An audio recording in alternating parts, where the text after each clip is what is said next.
Magandang araw po. Narito na po ang magiging lagay ng panahon ngayong araw ng Lunes, September 9, 2024. At latest update sa dalawang low pressure area na binabantayan na nasa loob at labas ng Philippine Area of Responsibility.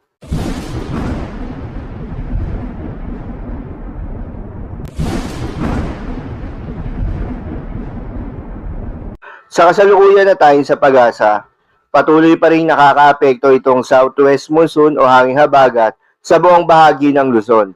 Dahil dito, asahan pa rin yung maulap na kalangitan na may kalat-kalat na mga pagulan at thunderstorms. Habang mga localized thunderstorms naman ang aasahan sa nalalabing bahagi ng ating bansa. Samantala, dalawang low pressure area pa rin ang binabantayan sa loob at labas ng Philippine Area of Responsibility.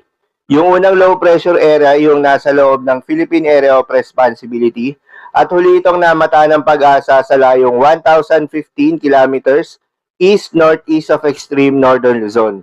Sa ngayon, maliit pa yung tsansa nito na tumama sa ating kalupaan pero patuloy pa rin itong babantayan.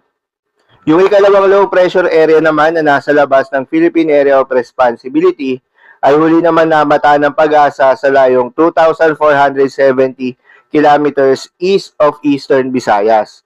Hindi naman inaalis yung posibilidad na pumasok ito ng Philippine Area of Responsibility sa mga susunod na araw. Ayon sa pinaka-latest na update ng pag-asa, as of 8 a.m. today, ang dalawang nasabing low pressure area ay may 50% o medium chance na maging ganap na bagyo ang mga ito sa loob ng 24 oras.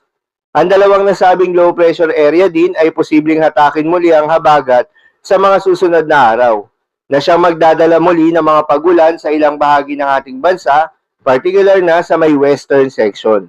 Paalala lamang po na ang mga nasabing forecast ay posible pa pong magbago. Kaya naman patuloy lamang magantabay sa mga update nating ilalabas at ng pag-asa. Dahil pa rin sa epekto nitong southwest monsoon, asahan ngayong araw ng Lunes sa Ilocos Region, Apayao at Abra ang madalas na mga pagulan. Posible ang mga pagbaha o pagguho ng lupa dahil sa katamtaman hanggang sa malalakas na mga pagulan.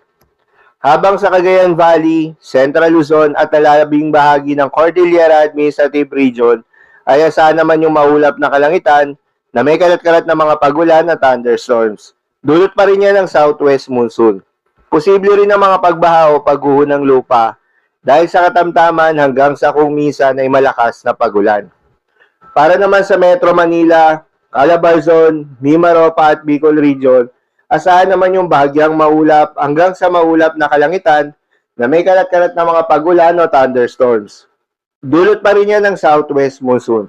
Posible rin ang mga pagbaha o pagguho ng lupa during severe thunderstorms. Habang sa nalalabing bahagi naman ng ating bansa ay asahan rin yung bahagyang maulap hanggang sa maulap na kalangitan na may kalat-kalat na mga pagulan o thunderstorms. Dulot naman yan ng mga localized thunderstorms. Posible rin ang mga pagbaha o pagguho ng lupa during severe thunderstorms. Dahil dito, pinag-iingat pa rin yung mga kababayan natin sa mga posibleng banta ng pagbaha at pagguho ng lupa. Para naman sa magiging lagay ng mga dagat baybayin, ayon sa pag-asa ay wala nang nakataas na gale warning sa anumang seaboards ng ating bansa. Ngunit pinag-iingat pa rin yung mga kababayan nating mangingisda at yung may mga maliliit na sasakyang pandagat na papalaot dahil inaasahan pa rin yung slight to moderate na mga pag-alon. So, yun lamang po para sa lagay ng panahon ngayong araw ng Lunes. Keep safe everyone.